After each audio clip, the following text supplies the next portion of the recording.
Ladies and gentlemen, welcome into the New Fashion Conservatives podcast. I hope you had a great Easter. I'm Justin Phillips, and with me as always is a man whose arms are so tired because he just flew in, Shadow Governor Boss. Robin Boss's strongest soldier. And we're here to break down the Supreme Court debate, talk about the arrest of the Milwaukee Islamic Society's president, and Evers' vetoes on our very special 50th episode. So, Shadow Gov, do you have any good Easter traditions that you want to share before we break everything down? I don't have any major traditions, mind you. I think there's every year, at least in recent memory, has always been a little bit different. I mean, when you're a kid, when you're like the Easter egg hunt, you had the family, like you're close with this other family. You come in and your friends and you do the Easter egg hunt. And as kids, we used to do like a little play. Like all the kids would get there and we would make up a play. Oh, okay. So that was a big Easter tradition for many, many years. But that was, when we were very, very small. So that doesn't really happen anymore. But those were good memories. Yeah, we do the Easter egg hunt with the kids, though. I don't know if we're going to do it this year. It's going to be wet and rainy and kind of gross. Yeah. But we always used to do, and this is, again, the first year I don't think we have, is we're going to be doing a post-Easter Mass brunch. So we're actually hitting the road right after Easter Mass because for us Catholics, it's spring break starts now. Yeah, so we'll enjoy hopefully, we'll just get a little bit better weather instead of the slightly cold and rainy vibe that we've gotten recently. And so the truth is, Shadow Gov's arms are so tired because he was doing service for everyone on Thursday night, watching and dropping takes on the Supreme Court debate between Maria Lazar and Chris Taylor. So Shadow Gov, do you want to just give us your highlights, some takeaways, or some moments that stood out to you? Yeah, well, I'll give some of the top lines and then we can kind of go into some of the ones that you maybe agree, disagree with, or want to expound upon. But I think the biggest one and the most obvious is that Chris Taylor is a good politician. She was in the legislature. It is kind of, when you practice it enough, you get good at something. And she's clearly done this before. She knew her talking points. She knew them well and was well rehearsed. And she was able to, like an expert politician, take all of those takes and flip them when she needed to and turn, on her opponent, Maria Lazar. Or if she has got a hard question, she pretty easily, not always, pivoted away from it or gave a good enough answer where she could then pivot into an attack. And she was kind of always on the offense. And, there's a lot of debate strategies on what's the proper way to go after people. Do you want to be super aggressive? Do you want to be, passive? Do you, your tone? I mean, there's a ton of considerations. And especially when you're trying to market yourself to voters, there's a million different things that you could, different routes you can go with. So Chris Taylor, yes, she is a politician and she's a good one and it helped her out with this. Briefly, Maria Lazar had some good attacks, mainly on voter ID and Marsy's Law, which is regarding victim protections.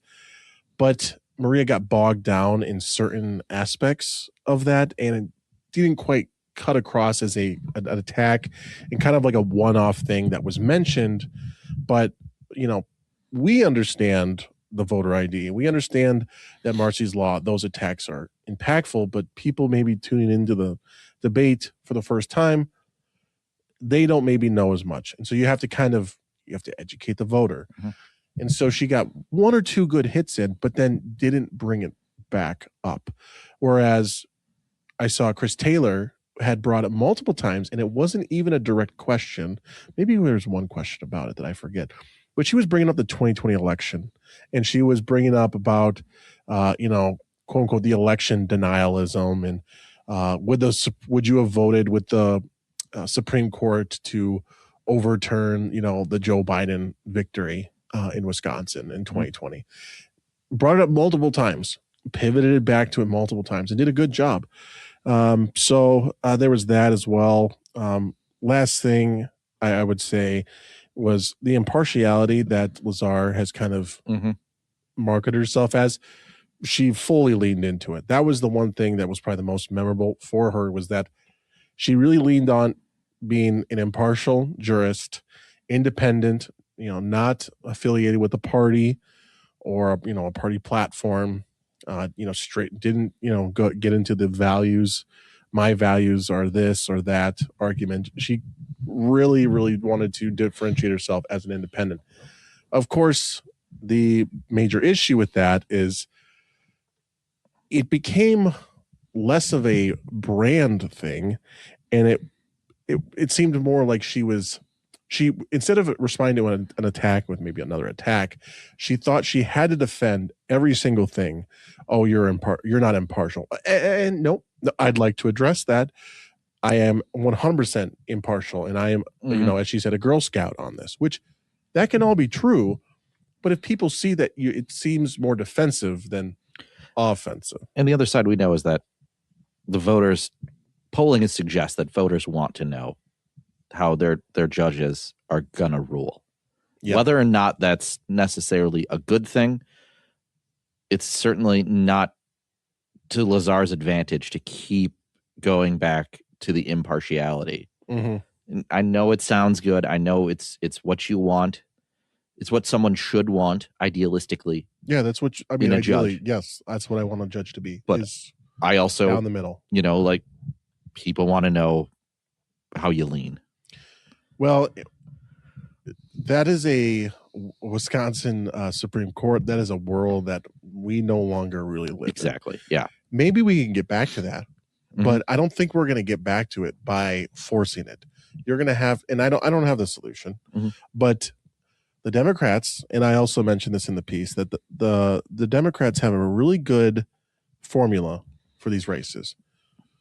White, female, that speaks well and is able to thread the needle on. I mean, to be fair, Chris Taylor did a good job of saying, I'm not going to comment on that. But unrelated, I have this specific anecdote about my family and how my father was in a union, and we did really well as a family when he was in the union. But I can't tell you about Act 12 or Act 10 at all. Right. So that's a perfectly reasonable way of getting around judicial ethics. Okay. Everyone knows what you're doing without violating judicial ethics. For Maria and probably others, that is a bridge too far. And sure, I mean, they're probably right, but that's what voters want. So I hate to be the bearer of bad news, but we live in reality, and I'd rather deal with the reality of this is what people want. This is what you want. They elect you. If you want to win, you have to have people vote for you. So it's just the reality. You don't have to like it, but I don't know unless people have solutions on how to fix that. I would love to hear them. Yeah, I think one of the things that really stood out to me, and I thought her answer was the proper one, was kind of trying to thread that needle on abortion. With there's a 20-week ban in place that was put in by the legislature. It's the legislature's job to change it. Sounds like the right answer, but I know there's a little bit of those kooky kind of crackpot pro-life side that think that don't think that's an acceptable answer. Well, so I had a whole thing in this piece about abortion too, which I'm glad you brought up, because the spending has been so low in this election compared to last year, with $100 million down to, I think it was 5-10 million. I think we're under 10 million. Yeah, total. So 10%, very sleepy election. Which I guess, we're back to quote unquote normal levels by comparison. So abortion was an issue, but I didn't think it was like the defining issue. No. And we did notice this with the recent Marquette Law poll, is that a super majority of voters thought that this election would determine the makeup of the majority of the court. That might be just Democrats responding favorably to, we have to win. Yeah. I don't know if conservative voters, I didn't see the breakdown on liberal versus conservative voters on that position, but abortion wasn't the defining issue, in my opinion. There was, of course, some ads about it, but it wasn't this overwhelming, like just constant because of the ads. And so I didn't think that Maria personally had to take such a position and get out in front of it with a 20-week thing. Yeah. I understand why she did it, Mm-hmm. but they're already going to tell you that you're far right on abortion. Right. You know? And all you're really doing, and, you know, I don't know what percentage of the electorate is still on that, like, heartbeat side, or that, you know, 6 weeks, or no, you know, like completely against, you know, abortion, like in their voting. I mean, I feel that way personally, but I also recognize the realities of politics and trying to win elections, because it does you no good to run as a, you know, absolutist on abortion if you're in a purple state, if your districts are purple, you know, like if you are trying to win a Democrat held seat, like it's probably not the strongest strategy. So that's, you know, again, Maria has to thread that needle. Yeah, but they did talk about in the debate about her talking about the 6-week the heartbeat bill, and that was kind of an in the weeds thing. Like, it sounds like it was kind of a misrepresentation of what she actually said, but most people, you just have to poison the well. Yep. Oh, she said 6 weeks, you know, that's all. But instead of talking about that, she could have talked about Chris Taylor being on an abortion, you know, removing restrictions, which to be fair, Jaron and Matt Smith, they had a question about the 1848 law and, you know, whether they should have overturned that. Or they talked about the 6 week, and they also talked about unrestricting abortion, you know, up until birth, stuff like that. And that should have been a perfect example for Maria to jump on that. And she did, I think. But again, Chris Taylor brought up multiple things, you know. It's kind of like a comedian, you know. A comedian tells a joke, he goes on for 5 minutes, and then he brings the joke back. Yeah. Okay. Yeah. You remember it. It makes an impact. Similar concept. Chris Taylor did that where she would duck and weave multiple issues and bring them back. And clearly, I'm remembering them. And, you know, and now obviously I paid very much attention to this debate. So like, yes, but like a lay person could see that and like, hear it multiple times. It's like marketing. You need to interact with something 5 times before you buy it. You know, that type of thing. Same concept. And that's like I said, that's the difference between someone who spent their life in the legal field as a judge versus someone who was a politician first and then got herself nominated to a, you know, Madison judgeship. Yeah. So I really wish abortion wasn't such this huge issue. Like, and it wasn't even that big of an issue this time. It's just, it's tired. Yeah. It's tired. You know, I hate, you know, on a personal level that there's this, you know, leaving it go type of thing, because it is such an abomination in my opinion. But I just didn't think that it was going to be the issue that it was in the debate. So although I appreciate Matt Smith and Jaron for being exhaustive on the issue, I think we could have talked about a few other things. It was at least 3 or 4 questions that were dedicated to it. But then again, is this going to change anyone's mind? It's probably too late. It's probably, you know, everyone heard Chris Taylor speak for the first time, and hopefully anyone that was listening to it realized how screechy and batty she is and how insufferable it would be to actually hear her talk at any point. But yeah, this being this late in the campaign, unfortunately, it's probably not going to move. Yeah, there were no viral moments, you know, for either. I mean, it was pretty down the middle. You know, obviously some people got some jabs in.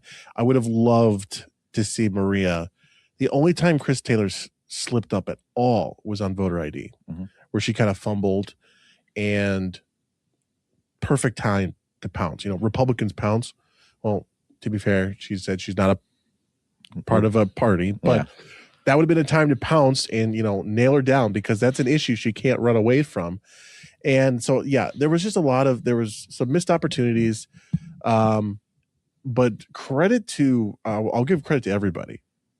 Matt Smith, Jaron, Maria Lazar, and Chris Taylor.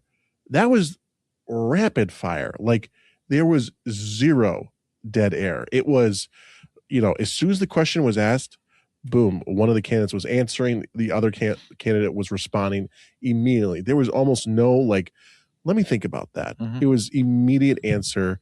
And then boom, on to the next question. And I know they were trying to get a lot in very quickly, but honestly, kudos to everybody for rapid fire. And we'll find out Tuesday if it made Tuesday. A difference. So one of the other things I really want to talk about that came out of nowhere, and that the Democrats immediately rushed to the defense of the Islamic Society of Milwaukee's president, Salah Sarsour.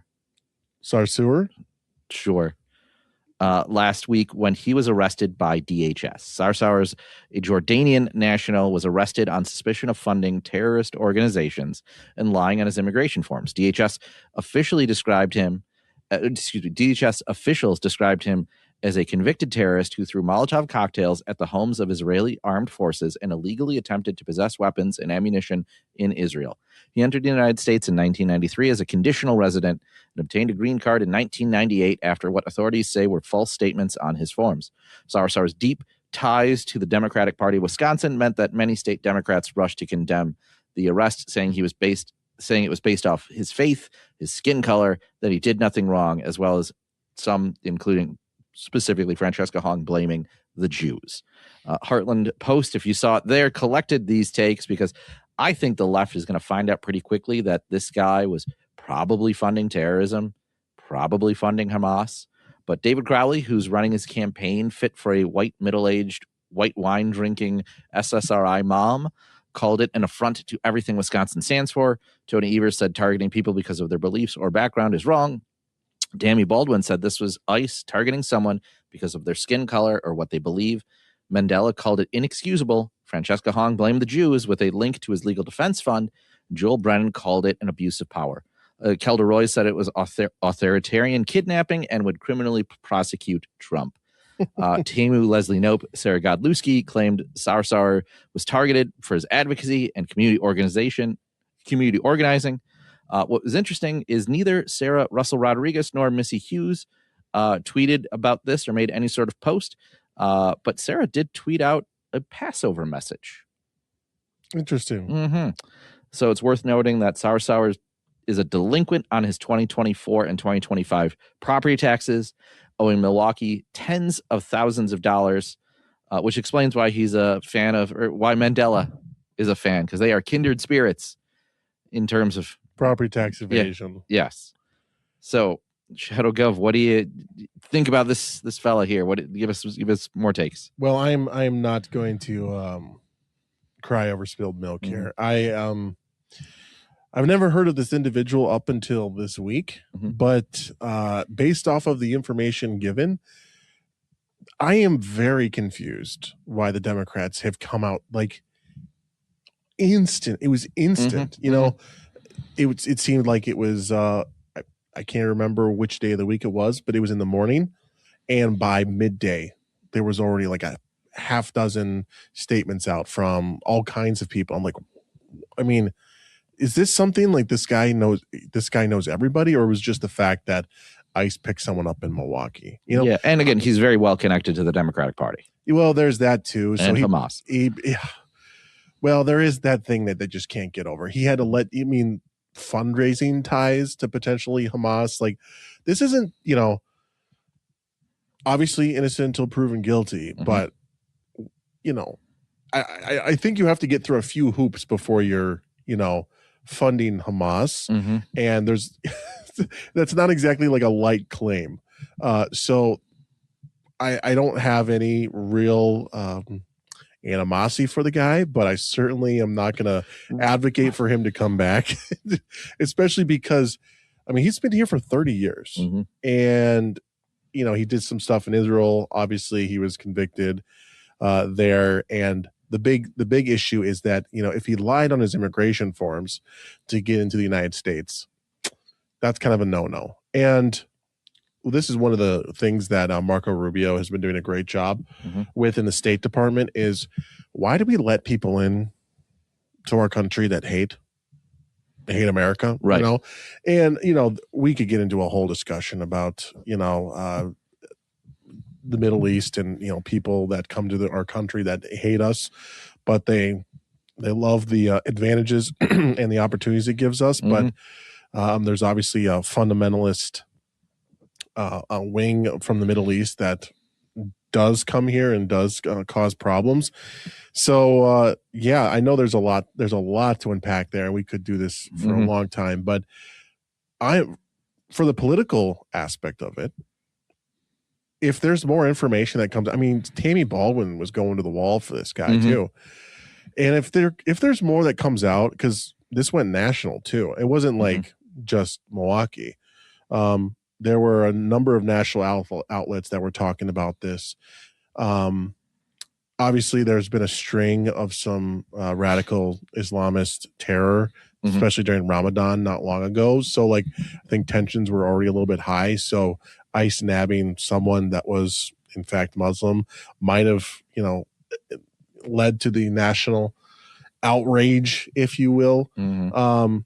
So we'll have to see how it, you know, how that progresses. And if something does come out, I would love nothing more than for it probably won't be the chief talking point on the gubernatorial trail, but maybe there's a Democrat debate in the future or something, and they all have to go, do you regret your support of so-and-so? But yeah, the Sarah Rodriguez thing too is interesting. Yeah. No, and we're not talking about an austere religious scholar.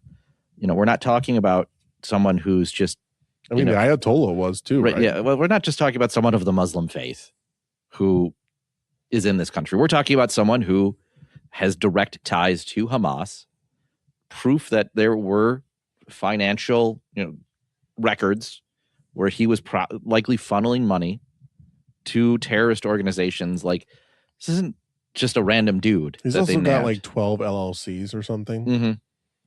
And he's probably part of the USAID taxpayer money to NGO pipeline back to Hamas, back to terrorists. Somehow my tax dollars are paying for everything. Right. So certainly not someone I think that you'd want to immediately jump in and defend. But again, this is the latest martyr for, you know, the anti-ICE crusade, the you know, anti-Israel crusade, if you will. And you're right. He was let in 1998 with a green card, but, you know, these are people that are probably connecting with the hundreds of thousands of military-aged men that were coming across the border from Mexico during the Biden administration. That, I'm not saying sleeper cells. I'm not trying to, you know, pitch a Jack Ryan or Vince Flynn book sort of thing, but got to have some worry about those possibilities. Yeah, so certainly good job on ICE. Love to see Milwaukee in the headlines. Love to see Wisconsin in the headlines for that stuff. Obviously, we don't want to have Wisconsin in the headlines for the illegal aliens that kill Wisconsinites or hurt them as a result. So good to see, you know, Milwaukee ICE going, nabbing someone. And I think the guy's already in Indiana being processed. So, and it doesn't sound like DHS is going to let up. Like, this guy's going somewhere else. Yeah. And this seemed like a fairly high profile. Too. It wasn't just, you know, some, I don't want to say rando, but I mean, clearly he had a position of power. And yeah, we'll have to see if Francesca Hong's, we'll see who's right, Sarah Rodriguez, because, you know, if she turns out, or if this turns out and backfires on all of them, she's looking great. There's two candidates that didn't make a post about this, didn't rush to that defense, but it could also cut the other way. Maybe you're not as anti-ICE, you know? Yeah, that you're right. That could cut that way. Remember, I mean, Sarah Rodriguez was the one that said it was the sit down with AJ Bayat-Pour about ICE. What was it? That's right. She was like super based. Well, yeah, she said, if you commit a crime, then you should be deported or whatever. And then she had to walk it back and be like, I misspoke. I misheard the question. It's like you literally said, yes, exactly. You should be, she couldn't have been more clear. We feasted on that. That's right. MAGA patriot Sarah Russell Rodriguez. Yeah. So folks, by now, you probably know that we've been working with the Heartland Post, talking about some of the news stories we're pulling out today is definitely from there. You can read our stuff there. But Shadow Gov had a really great piece that I was just hoping you'd be willing to talk about for a couple of minutes on the Democrat voters' appetite for a moderate candidate. So Shadow Gov, take it away. Well, a couple things, but is there enough of an appetite for a moderate candidate? I mean, we're just kind of talking about Sarah Russell Rodriguez, and again, she's not really a moderate. Putting everything in quotations here. Yeah, okay? we've said this before, and it's totally true if you look at Virginia, where you had Abigail Spanbauer, who ran as this, moderate, well thought, deep in thought, CIA analyst. Like, if you're a CIA analyst, you can't be a crazy, crackpot. Mhm. And it turns out she was just a Trojan horse for every far left crackpot, idea, and was basically apparently her playbook for her administration's that of Marx. Yeah. So when we say moderate, we're talking about how they're running. We're not necessarily talking about how they're going to govern. Yes, exactly. So obviously there is a strong sentiment, obviously, with Evers kind of going out the door. And this was kind of encapsulated by Kelda Royce, who's also running for governor. Thank you for your service, Tony Evers, but we're moving on from you. Like, that you did what you were supposed to do, but you could have done a little bit more. And we're going to try to find someone that'll do that little bit more. So there's kind of this, it cuts both ways, where does the Democrat Party want, well, Tony Evers said he wouldn't endorse, but I think his endorsement would be powerful. But certainly, what if an endorsement hurts? I mean, probably doesn't hurt overall. It probably helps them with the kind of normie Democrat voters. But the Democrats really, they're pushing so hard for this. This is the Mamdani moment. This is the moment where we can get as far left as we could possibly get and still win. So it kind of cuts both ways, where, Tony Evers, for example, he vetoed all the transgender legislation, plenty of tax cuts. He did cut some taxes, but he vetoed the majority of them, as well as, vetoing the federal tax credit scholarships for schools. He vetoed as well, but he also had to do some stuff that the Democrats didn't like the largest expansion in school choice program history, as well as putting restrictions on Milwaukee for getting a sales tax. I think at this point, you just have to say that he worked with Republicans. Yeah, he did. Was his great penalty. Was it always in good faith? Probably not, but certainly not when you get a 400-year veto. But the fact that he was working with the Republicans, even a little bit, probably drew the ire of some Democrats. But that is kind of how you get some things done. And Sarah Rodriguez and Missy Hughes, Joel Brennan are kind of that lane. And they've all mentioned ties to Evers. But is it enough really to win the race? And is it far enough to the left to actually get that grassroots support? I mean, Francesca Hong, her 14% is rabid, and will go to the ends of the earth for her, and will knock doors for her. We'll get her on the ballot. That is not an issue at all. So, but Sarah Rodriguez mainly is the one, I feel. I mean, Missy Hughes to a lesser extent, Joel Brennan to an even lesser extent. Missy Hughes is really trying right now. She's running as the job creator.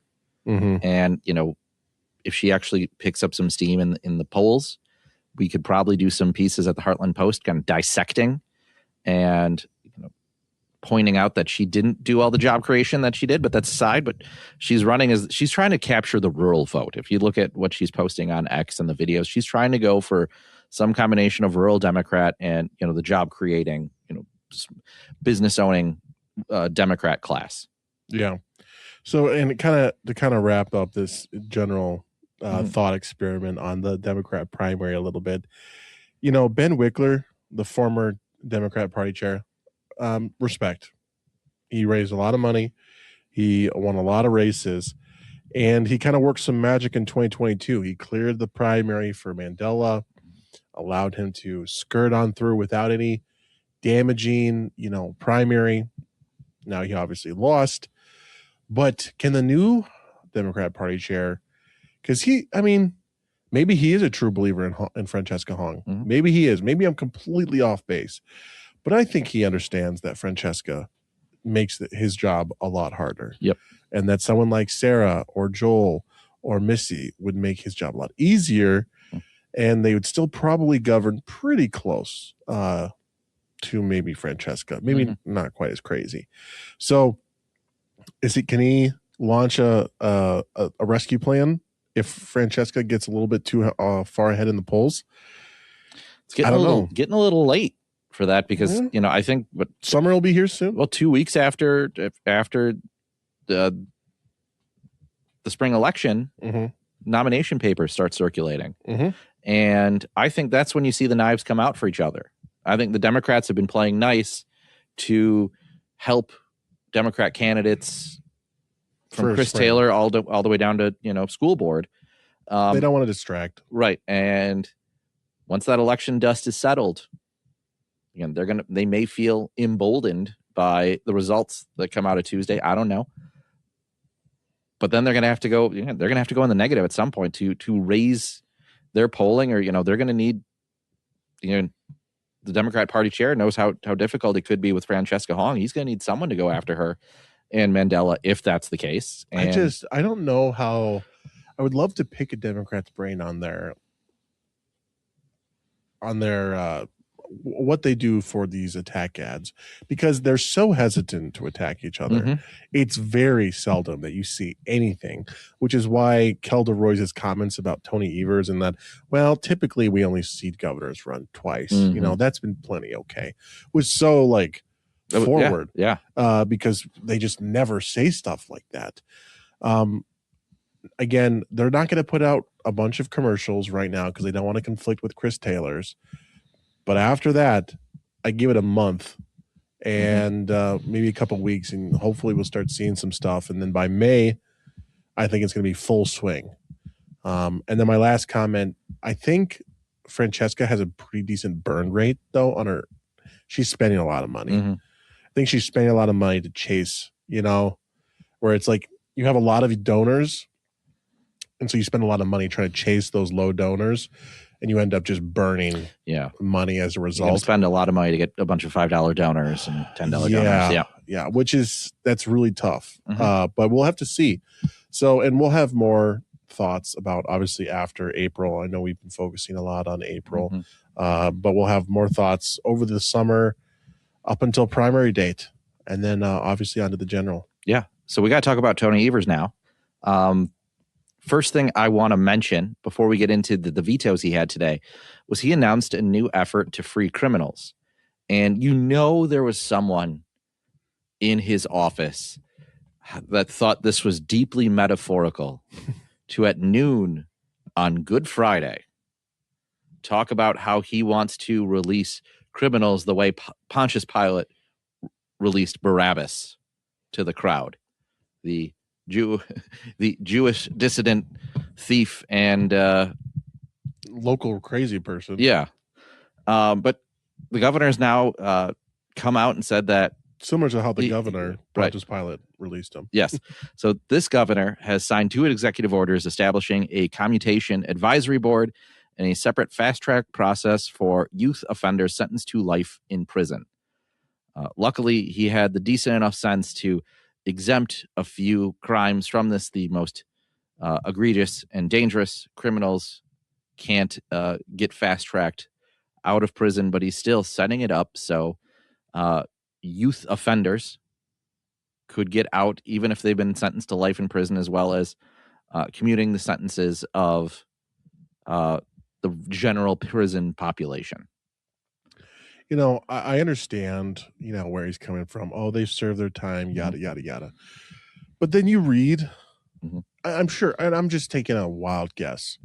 If you threw a dart at a board of the people that he's trying to commute their sentence, and it's, oh man, they really messed up here. They made a bad decision because it was for kids, right? He was talking about kids. There was juveniles. There was juveniles who were sentenced to life in prison. And then, again, the commutation advisory board for other general pop. Well, it's interesting because I'm pretty sure. So yeah, Wisconsin does have lifetime without parole for juveniles, which obviously there's a bunch of far left groups, prison abolitionist groups, and I'm pretty sure it's actually the group that what's her name, Diane Waukesha School Board, Voight. She was this was one of the groups that she coordinated with on her school board email. Big no was called, I think it was Wisdom was the name of the group, and it's a prison abolitionist group, and they I think have done some work on this exact issue where they want to eliminate this provision for children. But you talk about it, and then if I bet you there are probably horrible crimes though still, and at some point, like, I understand that there are plenty of people that are reformed, but do you also want to take the risk, Right. And Tony Evers has done this multiple times though. So like metaphorically the same as Pontius Pilate, in that the biblical account of him releasing Barabbas invokes a cautionary tale of suicidal empathy and inverted justice. And that is exactly what the Democrats and Tony Evers are doing here. Now, I will concede, I think there is one single solitary opportunity for commuting prison sentences. And that is, again, single solitary one. And these women who have done this are probably very old now. It's not something that I think happens with regularity that it may have used to. But if a woman killed her husband, who was abusive and alcoholic, is 60, 70, 80-year-old people now, I'm willing to hear that out. That's the single solitary, because they did that in what would now might be considered self-defense in the 60s and 70s. And before then, maybe not the case. Now, that's a pretty rare occurrence. So again, I'm talking about just the very the microscopic level of interest I have, or support I have for this, is just in that one area. And I bet, again, you go to a women's prison, you might find 2-3 people that could do this. And again, you still maybe they're not reformed, right? Well, again, they'd have to go to the panel and whatnot, and again, case by case. But I'm saying there's one area where I could be sympathetic to. It's that, and that's it. And this is my thing. It's like I do think, and if we're just being real, like, if I'm not putting on my Republican glasses, like, yeah, I'm sure there's some people that's like, hey, you've served your 50 or 60 years to society. Okay, sure. The problem is Tony Evers has had a consistent. I mean, remember in 2022 when he was running for governor again, there was the whole stuff about his parole board. That was kind of a big problem for Tony. Yeah, where his parole board chair he had to replace him because they let some people go that also like reoffended, and to the point where Tony Evers kind of stopped. He didn't stop doing it, but they definitely played it under the radar a whole lot more after that. So there's that. Now there's this. He wants, Governor Evers has said multiple times he wants to close Green Bay Correctional Institute, except for he doesn't offer a plan to build a new prison. Right. It's, let's close the prison. That's it. Let's just close the prison and let people out. This is the problem. I think the left, Tony Evers in this case, but generally the left, and I hope this is a question that's asked of all the Democrat candidates, they'll talk about the prison rate in Wisconsin being too high. Well, the answer to that is to not let people out of prison. Like, that's the wrong strategy for anyone with common sense. But yeah, can't close a prison without having a plan to open a new prison. Or they have to go somewhere. Yeah. Oh, darn, we don't have a new prison. I guess we'll just have to let them out. It's like, it is a fascinating thing where they, and maybe, again, this is me talking as a Republican and someone who doesn't always understand, like, do they really think that all these people are in jail unjustly? Surely they don't believe everybody's in jail. Right. Unjustly. I mean, because even when Mandela was talking about, I think it was in 2022, it was like, well, we should pardon or excuse people who had low-level drug offenses. Well, it turns out the amount of people that have low-level drug offenses that are in prison is very small. And they also had a bunch of other offenses that went along with it, because it wasn't just the low-level drugs that was the problem. It was the guns. It was the trafficking. Other 14 other charges that they had. Yeah. So you're not talking, again, you were talking about releasing 2 or 3 people max. Mm-hmm. So again, one of the things we got to talk about from Governor Evers, the other one is he vetoed a handful of bills today that I think conservatives should be a bit frustrated by. Well, first we should discuss why he vetoes things today. Yeah. Well, at the time of recording, we're recording this on Good Friday. Mm-hmm. So happy Easter to everyone listening on Easter Monday. But that's exactly why. It's Good Friday. Yes. Holy Saturday, Easter Sunday. People are not paying attention. Easter Monday. They're still on spring break, or they're getting ready to leave for spring break. It's a 4-day weekend for some people. Spring break. No one's paying attention. What better way to announce that he's having this new commutation advisory board, as well as dropping all of a ton of vetoes? I think it was like 20. Yeah, at least. Vetoes on a Friday afternoon, where most people are going to a Tenebrae Good Friday service, and very nice, getting ready to go out for their fish fry. But Stations of the Cross, there's all that good stuff, and he drops it, and no one's paying attention because we're all deep in spiritual thought, which we should. Meanwhile, Tony Evers is having gay trans pastors to the Capitol. Oh yeah, we didn't even talk about that. My goodness. Yeah, that was a whole nother thing. Tony Evers vetoed a bunch of trans bills on Trans Day of Visibility, and boy, they are indeed visible. Yeah, you can't miss them. Can't miss them. That's a whole nother thing. So there was a lot of vetoes, but so that's why he does that. Is he does it to hide it. It's a Friday news dump. But what better way to dump it on Good Friday and a nice long weekend?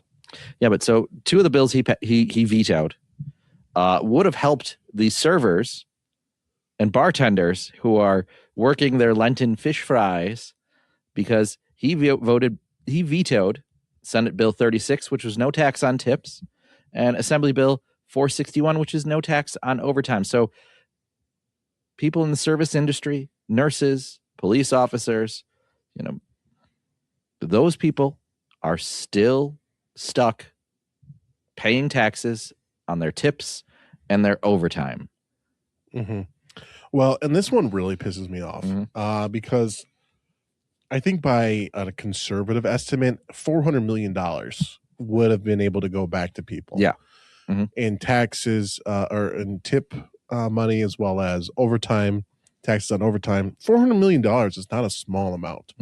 It's not maybe the big B word, big billion that we look for, but that's still a ton of money that Wisconsinites could definitely have. And what's even stupider is his stupid. I hate the veto messages. Read. Well, I encourage everyone to read the veto messages, but some of them are so snotty and so condescending, especially the other ones that we're going to talk about. But regarding the no tax on tips one, he basically, in mind you, Tony Evers came out a little bit of a surprise in support of tax on tips in his state of his budget address. Yes. He said, and there are multiple articles. You actually posted a video of this on your @Robin_Voss_Stan Shadow Governor X account. Yes, where he came out and I just reposted his own words. We support this proposal in working families and yada, yada, yada. And, and there were articles that were said, restaurants express optimism over Evers' no tax on tips proposal. So what happened? And in his veto message, it's quite interesting. And I'll summarize it for you. He basically said, well, there were these 2 other proposals that I wanted to also have, and the Republicans didn't give me that. Therefore, I'm going to veto this. It wasn't on the merits. It wasn't on the merits of, this bill is bad on policy. It's like, well, we actually didn't get these other things I wanted, so I'm vetoing this. And you know what one of them was, which we've discussed this before. One of them was there was an early proposal earlier last year, where Tony Evers wanted to use your money to pay your local governments to not raise your property tax on you. Now, I know we've discussed this, but this was similar to the property tax issue regarding schools, where we increase your income taxes to pay more of your quote unquote property tax money in a way. Regardless, you're paying the money. Okay. It's just you're changing the funding source. Tony Evers wanted to do the same thing, but with the local governments, not the school boards. The school boards have taxing authority. The local governments have taxing authority. So he wanted to increase the money the state gave to the local governments, so they were incentivized not to increase your property taxes. Well, that's freaking insane because, well, that's not saving anybody any money. That's just shifting money around. And, well, obviously the Republicans said, you're insane. This is stupid. We're not going to do it. Oh, well, I guess I can't sign no tax on tips now. Right. That's how stupid this is. This is so how petty. stupid. It's so petty. And even more so, Tony Evers was marketed as this, return to normalcy, transparency bull crap. Like, I'm not a politician. I'm just in it for the kids or whatever. Right. It's same old politics is normal. Right. Well, it's also because his staff is made up of failed theater kids and lesbians. And that was going to be my next point. Yeah. So not the lesbian point, but it was just the fact that the political, I don't think Tony Evers is making all the decisions, of course. I happened to see him speak at an event last month. I don't think he's making any decisions. I think if he was running for re-election, Tom Tiffany should be challenging him to a debate the day after the spring elections. See, I think he does care about a lot of the education stuff.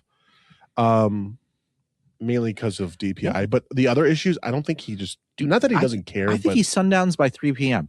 I think he's like Joe Biden right now. I think his brain is slowly has turned to mashed potatoes.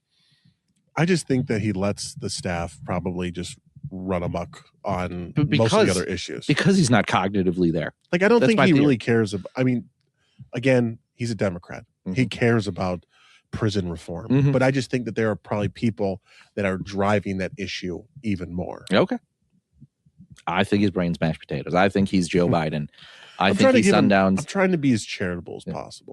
I think, we need to give him a cognitive test, which actually, at this point, maybe he should resign, give Sarah Russell Rodriguez the advantage of being governor for 6 months.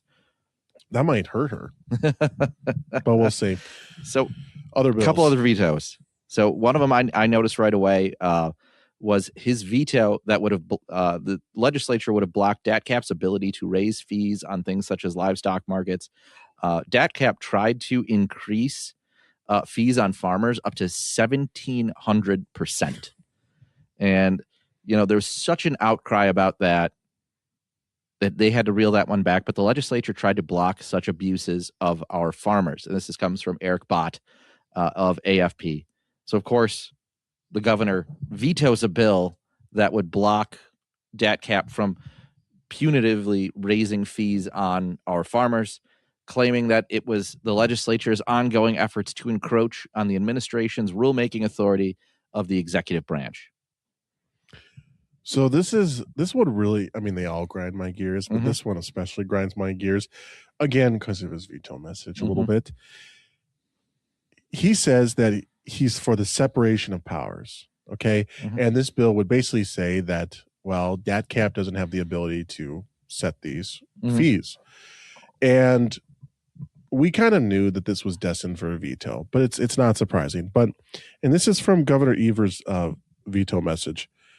He's vetoing it entirely because I object to the legislature's ongoing efforts to encroach on administrative rulemaking authority in the executive branch. Even before I took office, blah, blah, blah, blah, blah, blah, blah, blah, blah.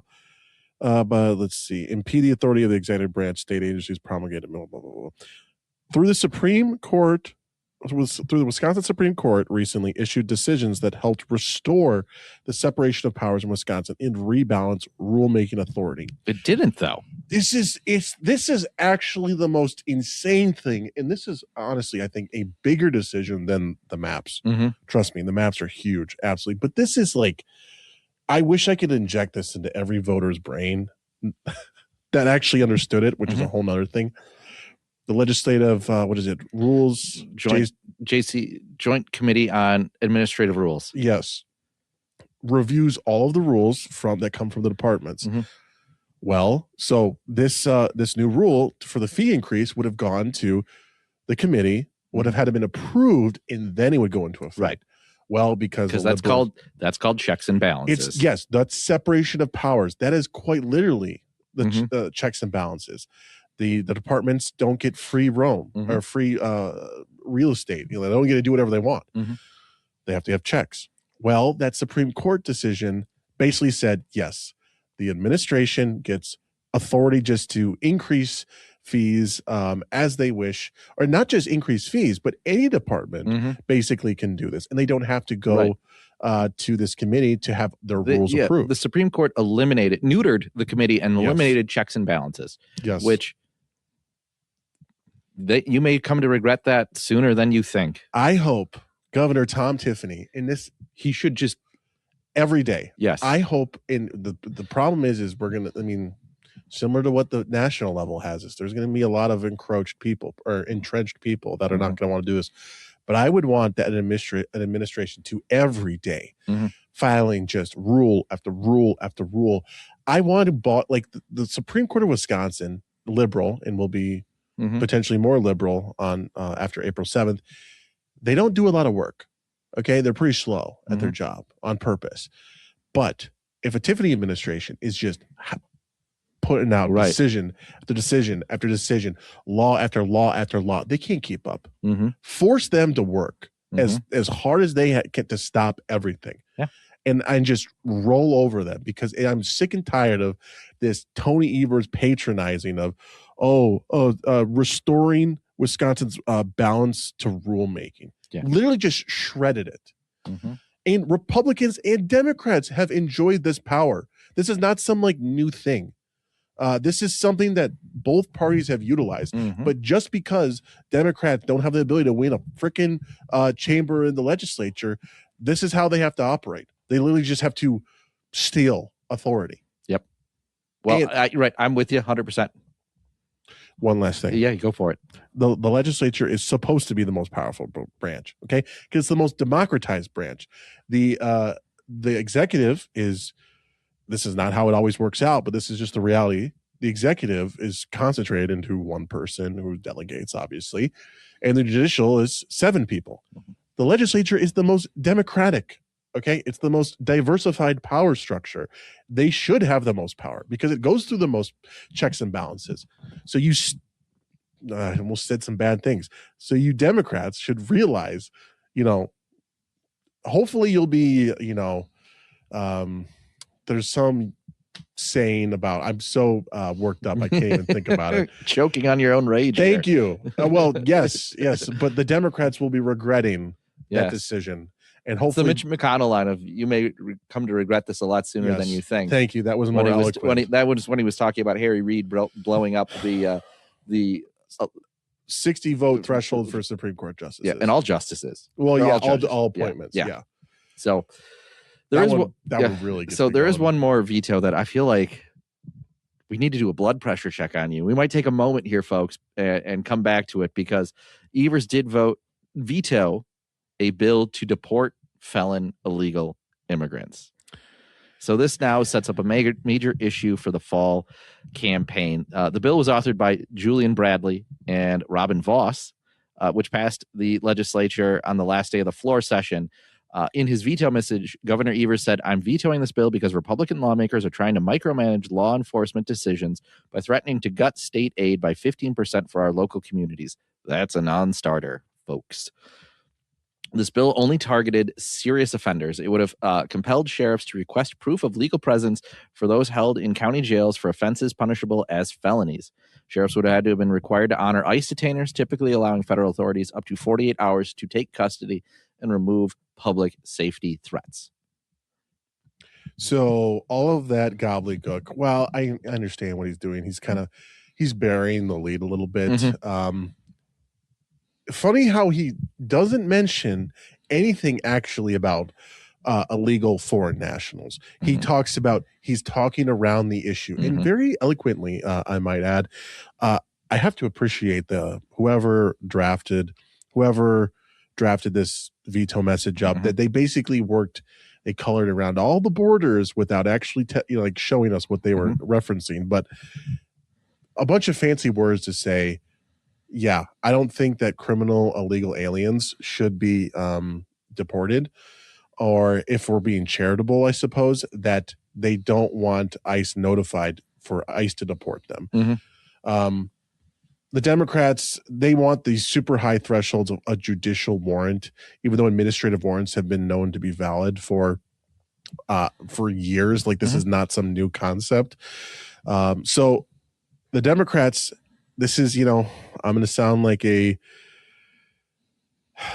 old man who shakes fist at son. Like, the Democrats apparently just care about illegals more than you. They're willing to do whatever they can to prevent them from being deported. And frankly, I think our pod episode titled "Democrats Care More About Illegals Than You" is one of our most listened to pods of all time. I love repeating that. I try to say it as much as I can. Well, the fact is 70 to 80% of voters in polls show that they want illegal immigrants who are felons to be deported. If you break the law as an illegal immigrant, besides obviously the law breaking of coming across the border illegally, if you are breaking the law as an illegal immigrant, you should be deported. That's not a tough concept to understand. It's not a radical proposal. It's a 70-30, 80-20 issue. And the Democrats, of course, because their base is that 20, on this and so many other issues, they have to placate them, which means they have to veto common sense legislation like this. Well, not even that they have to placate them. Like, I think Tony Evers probably agrees with it as well. And everybody in the administration. Like, it's not just the far left base that believes this. I think this is a pretty standard position for the rank and file Democrats. But yes, the polls do suggest that if you are a second time criminal, you're already a criminal when you cross the border illegally. But if you're a second time criminal, the bill basically just says if you have to notify ICE about, and we're talking people that are already in the jail. Okay, we're not talking about what I would want, just have local cops doing. They're not doing sweeps of the Home Depot parking lot.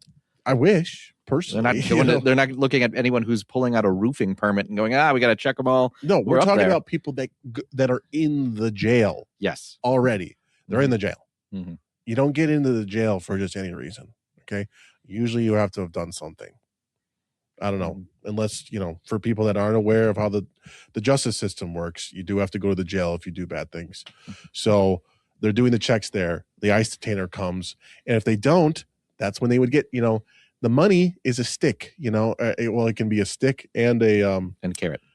Thank you. Yeah. Yes. I knew you were about to choke on your own rage again. I know. Yes. Helping you out. Oh, gosh, too emotional about these things. So again, we can just wrap that up. It's Tony Evers cares about illegals more than your safety.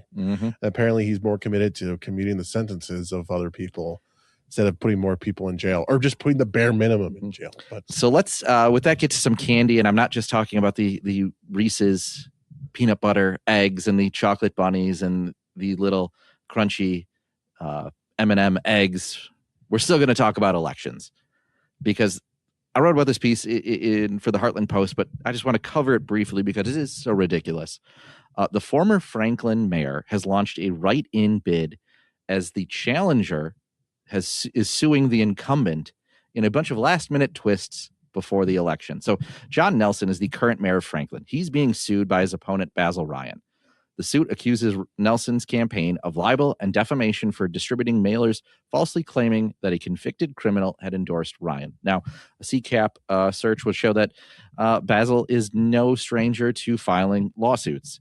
To the surprise of many, though, Steve Olson, who served as mayor before losing to Nelson in 2023 by a margin of 57-43, has decided he is going to launch a write-in campaign.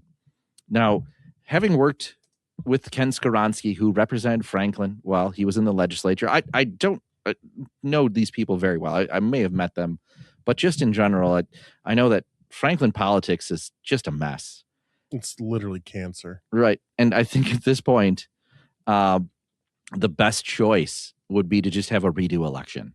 Just redo. Yeah, just saying. And if you're an elected official in the city of Franklin, you should be, or former, you should just be ineligible. Just a whole new crop of people. Wipe that slate clean, because what's going on in Franklin is beyond ridiculous. I'm like almost speechless just by even thinking about the nonsense that goes on in that city. And, that's supposed to be a conservative area as well, which I'm pretty sure the incumbent mayor has also raised taxes too. That's a whole nother problem.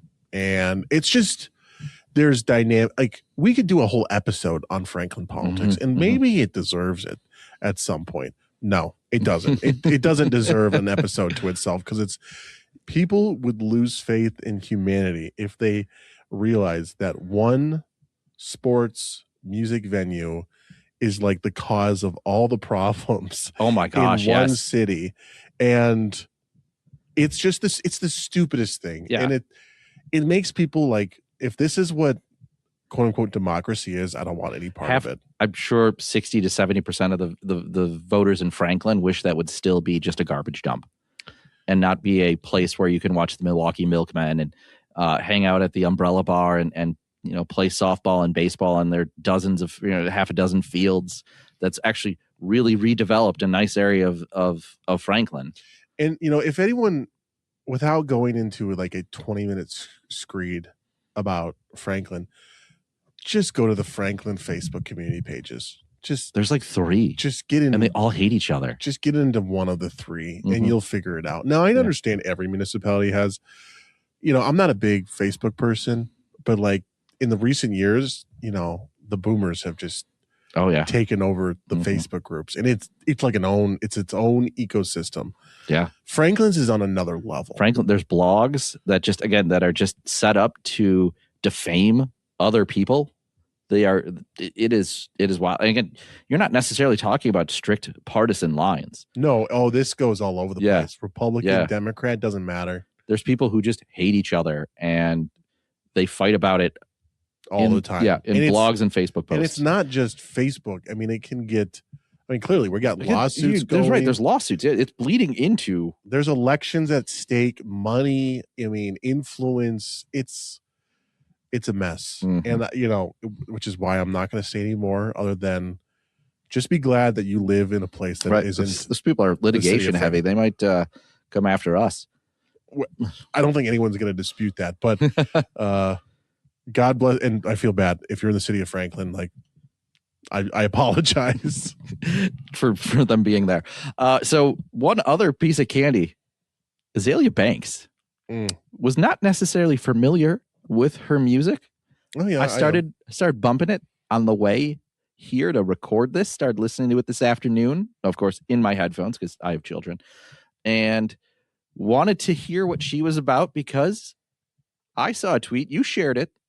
I got it shared to me multiple times that she posted.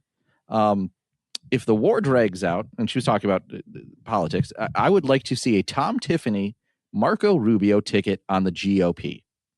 Now, she used some colorful language to describe the reasons why, and it's part of a tweet storm that has some very colorful language and some hilarious accusations about Kamala Harris and Jasmine Crockett and even folks in the GOP. So, for those that don't know, Azealia Banks, rapper, kind of artist, kind of known as a MAGA person, but kind of. She's like a Nick Fuentes person occasionally. Like she kind of flips back and forth. I haven't. I'll be honest. I don't follow her. I I did a Google search. I mean, yes, she does talk about the Jews occasionally, but just wild to see that completely unsolicited. She mentions a Tom Tiffany presidency. Yeah. Out of completely nowhere. Yeah. And this is no offense to obviously Tom or whatever. Tom's a great member of Congress. So like, I guess kudos to him for being on someone's top list for a presidential ticket. I just envisioned there's a staffer that showed him this, and he had the exact same reaction I was. Who is this? And should I be cool with this? Probably not. Should I? She's a little crazy. Should we retweet this? Probably not. No, but thank you for the support, Azealia. Yeah. And with that, folks, I hope you had a great Easter.